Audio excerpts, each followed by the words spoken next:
Sinasiksik sa mga residente ng barangay Zapote 1 sa Bacoor, Cavite ngayong Lunes. Tinatayang 300 pamilya ang nawala ng tirahan. Ang ilan damay rin ang kabuhayan. Ang mainit na balita hatid ni James Agustin. Mabilis na kumalat ang apoy sa magkakadikit na bahay. Itinaas sa Bureau of Fire Protection ng ikatlong alarma. Nasa 13 fire truck nilang rumisponde, bukod pa sa mga fire volunteer group. Ang ibang bumbero pumeso na sa bakanting lote para malapit ang makapagbuga ng tubig. Mayroon ding umakyat sa bubong ng kalapit na establishmento.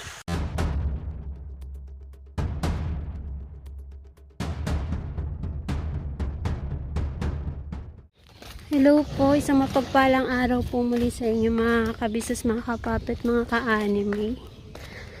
Ngayon po ay pupunta po kami sa Zapote, sa bahay po ng mga magulang namin. May masamang balita po kasing dumating po sa amin kaninang alas 5 ng umaga. Ngayon po January 13. Yan po,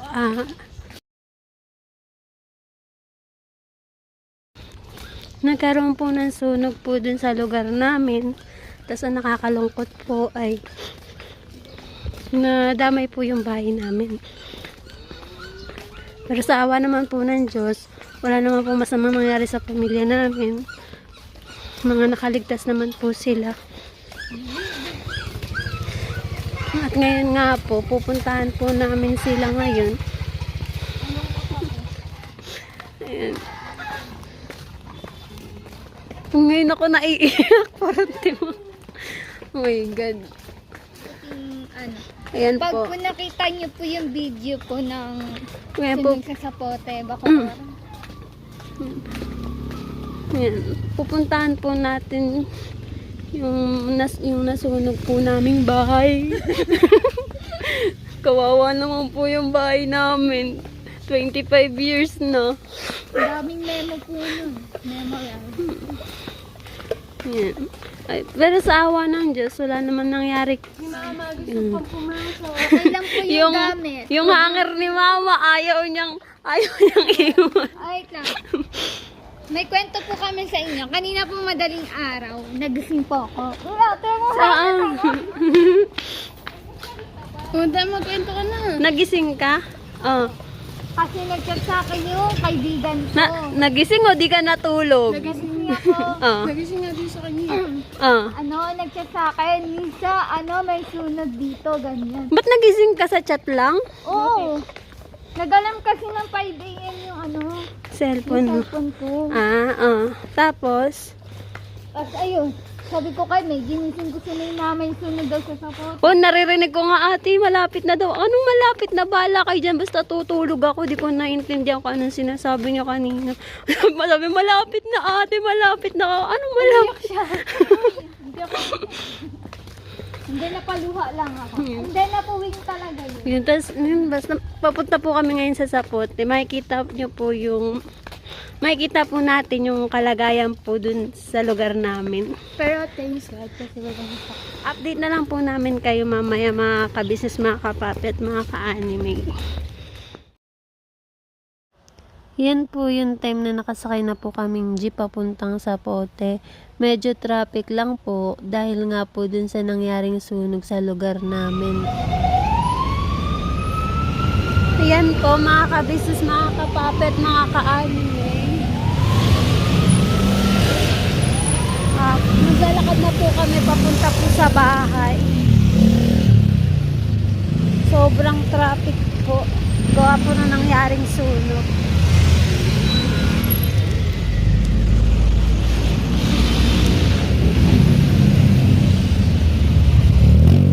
Balikan ko po kayo mamaya mga kabisnes, mga kapapit, mga ka-anime.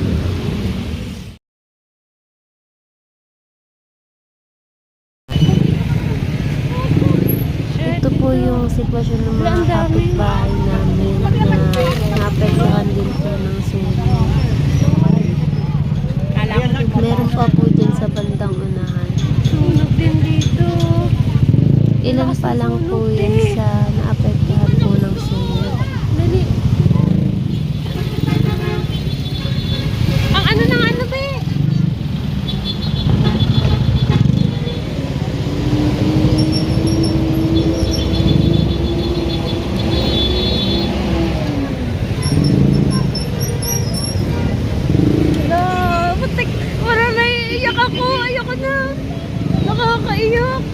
Sa part po na to, halos hindi ko na po mapigilan yung emosyon ko sa sobrang awa ko po sa sitwasyon ng mga kapitbahay namin dito. Ito po yung kalagayan ng mga kapitbahay namin ngayon dito. Bawal pa pumasok, no? Oh my God. Pwede pumasok, pero Mainit. dito na lang tayo sa labas, kina mama. Nandun yun.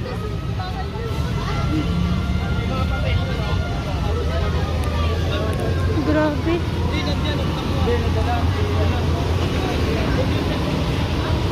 Uy, saan kayo diretso?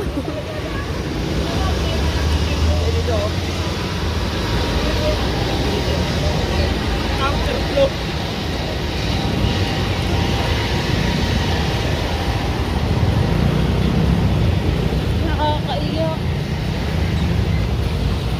Ang daming ambulansya. Parang ayoko na tumuloy. Ayoko umiyak.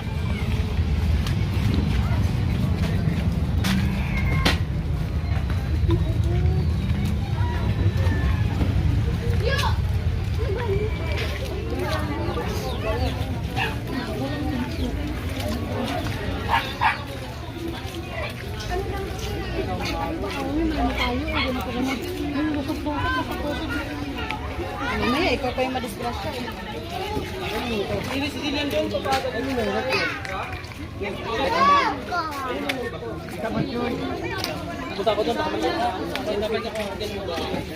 Ayan po mga kabisnes, mga kapapet, mga ka-anime. Pupunta po tayo sa bahay namin.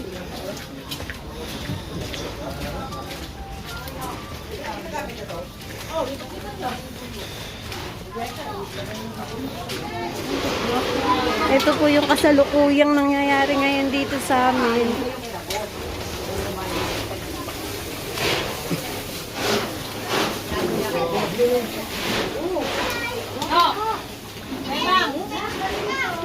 Wala na. Mainit. Wala na. Bigyan na lakyan mo. Nanay na. Hindi, ano yan ang third floor, no? Third floor. Hindi na. Iyak na beba. Hindi. Ganyan talaga. Kasama Sabi yan nga sa kasi, buhay. kaya ginanyan dahil kasi papatayuan mo. Importante, Oo, ligtas. papatayuan mo. Paano mo sa mga ano? Mga ano mo? Kulit dito. Ito po yung bahay namin ngayon. Dito eh. Sige sa ulo mo. Laban tayo ni Kidot yan yan para hindi makuha yung kalakad. Sige mo kanya kaya. Umuwi ka. Gawa po kasi sa light material yung bahay namin. Kaya, yero na lang po yung natira sa amin. Shit. Nakakaiyak. Huwag ka maingay. Huwag ka maingay.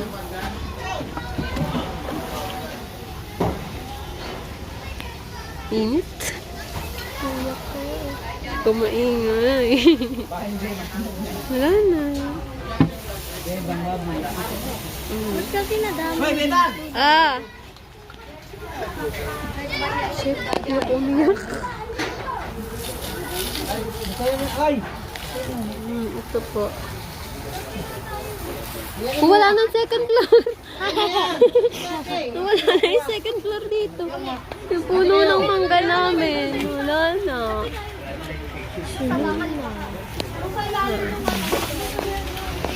Yan po, 25 years po kami nakatira dito. Tapos, ngayon, ayan na nangyari. Pero thankful pa rin. Walang masamang nangyari sa pamilya namin. Pwede din naman sila tito. Ayan, nananawagan po ako sa mga viewers po ni Ka-Business, ni Papa Dins, ni Anime, na sana po matulungan niyo po yung mga kababayan po natin dito sa Pote Uno, Bacoor, Cavite. Kahit hindi na po yung pamilya namin, yung mga kapitbahay na lang po namin na nadamay, na wala pong malalapitan. Shit, naiyak ako. Sabi ko di ako iiyak. Ayan po yung bunso kong kapatid.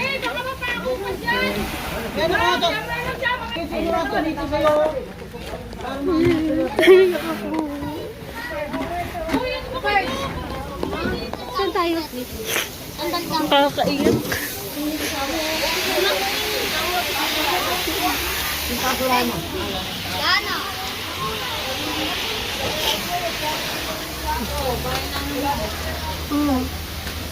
Grabe na.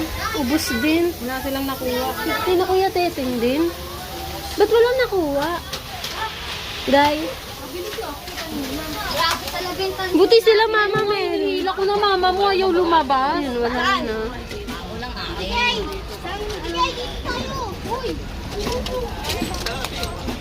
Sana po matulungan niyo po yung mga kapitbahay po namin.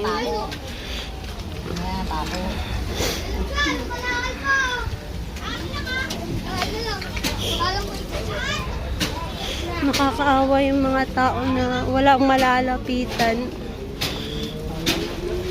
Walang mapupuntahan. Hindi nila alam paano sila mag-uumpisa ngayon. Sobra po akong naawa dun sa mga kapitbahay po namin na wala talagang naisalba sa mga naipundar po nila. At isa pa, wala din po silang malalapitan. Kasi po yung mga kamag-anak po nila nasunugan din.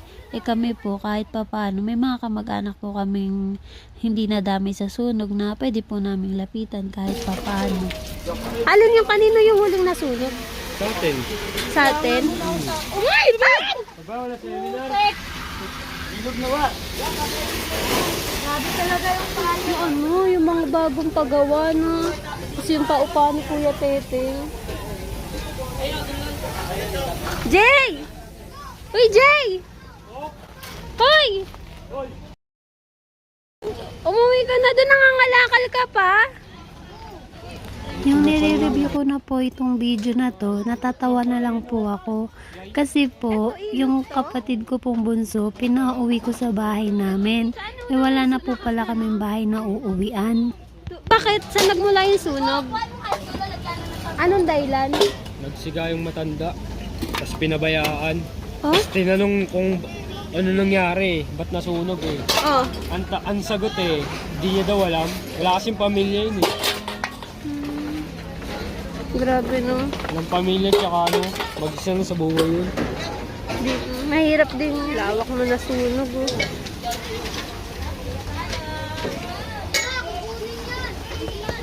Wala na.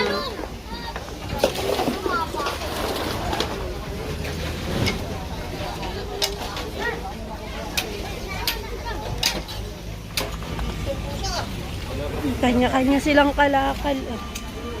Kalakal ba sa inyo? Wala nga ata. Kalakal sana ako. Kalakal na lang kayo. Ah, may pambili ng bigas. Ayoko. Tanungin mo pa? Ano mo mga manok? Ha? Wala na. Sunog? Wala na akong manok. May binta ko na lahat. Akala ko na sunog. Walang maiiwan ko. Kawawa yung mga yung mga walang nasalba. Init. Excuse po. Nakikidaan po. Kumusti? Hindi mo rin. Ah! Dami ay. Wala, ubos din to.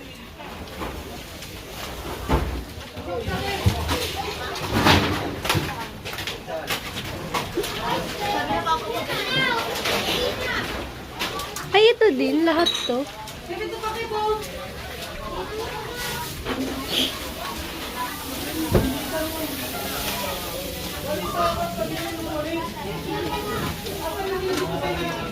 Hindi daw kaya. Kaya ng damit ko. Bakit talaga yung bumbero doon? Sabi ko, bakit? Walang dalang bus. Mas may hose na. Wala naman tubig. Bakit doon? Kasabay ko ba? Babay na kayo. Hindi kaya. Hindi kaya. Hindi kaya.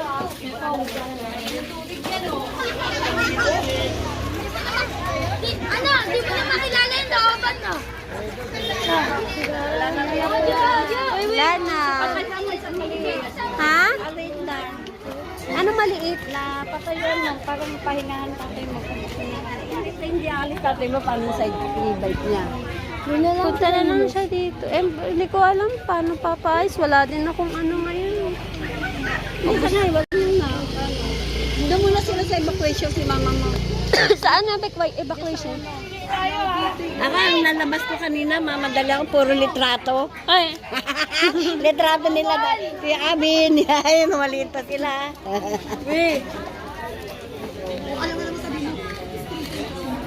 kasi si tatay na eh. JJ kasi ano nakakakal. Ano ba nangyari kanina, Nay? Sunog doon sa uno, tumawid kay Natiwaray, dumaretso dito. Akin na nanay waray? Doon sa bata? Sa kabilang sa uno nang galing. Ayan nga po. Kung matatandaan po ninyo, si Tatay Ezekiel po, yung dati po nating binigyan ng groceries na inisponsoran po ni Ma'am MK, ni Ma'am Nerissa at ni Ma'am Lucky Me. Sila po yung unang naapektuhan po ng sunog. Ayan po, ang tatay ko po, kapatid ko, tas ang pinsan ko po. Ayan. Inaano po nila yung kalakal, natirang mga yero sa bahay namin, natirang yero. Ayan, bebenta po nila yan sa junk shop. Para kahit pa paano eh may pera. Kanya-kanyang diskarte sila. Yan, dito po kami sa barangay po ng Zapote 1. Titingnan po namin kung may available pa pong tent para po kina mama.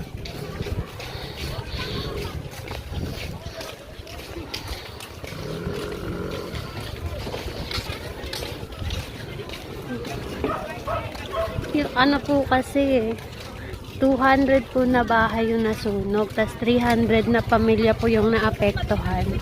Kasi sobrang dami po talagang tao dito.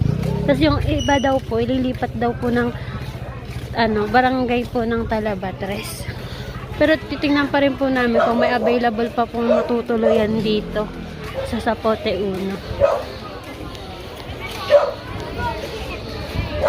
Wow. Libreng pagkain.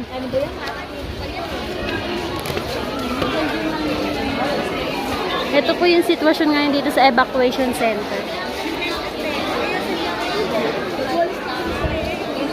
Nandito si Kevin. Sinugan din ito eh. Masyat lahat eh.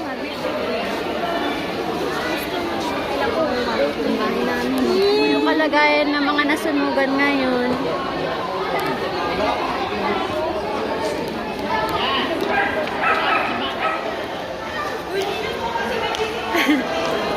Dito po kami ngayon sa anong pangalan nito? Poblasyon?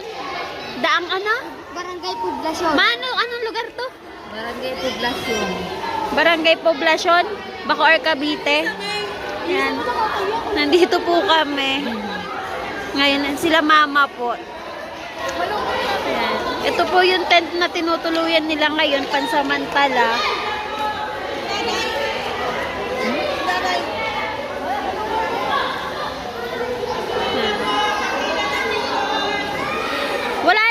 Wala nang naiwan doon? Doon sa uno? Marami doon. Hindi, yung mga wala pang tent. Marami na. Kanya-kanya na rin. Lahat na meron na. Kunti nyo lang dito, no? Kasi puno na doon. Kasi, tsaka isa-isa yung tent. Doon apat-apat sa isa, di ba? Doon tatlo-tatlo. Tatlo-tatlo. Dito dalawa lang.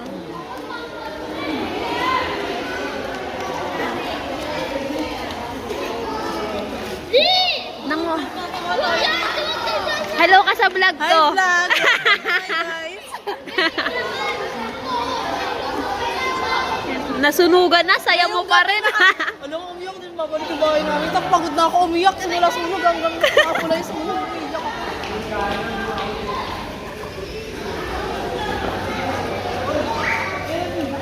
Kaya pila po sila para po sa feeding ng barangay. Ma? Yan yung tatawagin mo. Yan, tatay ko po. Jay, sarap. Kawawa ka naman. Paano ka mag-aaral ngayon? Wala ka ng gamit.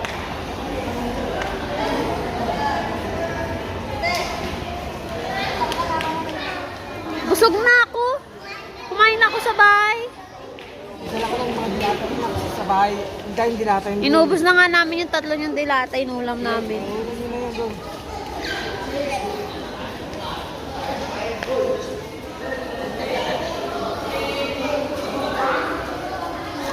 Ang daming pagkain dito. Hindi sila magugutom. Ayan po, nagpapasalamat po ko sa MCGI po sa Poblacion Bacoor, Cavite po sa pagbibigay po nila ng agarang tulong para po sa mga nasunugan po sa Zapote 1, Bacoor, Cavite. Sobrang salamat po. At ganun din po sa LGU po ng Bacoor na hindi po nila pinabayaan yung mga nasunugan po. Ang konting update lang po sa mga nasunugan sa Zapote 1.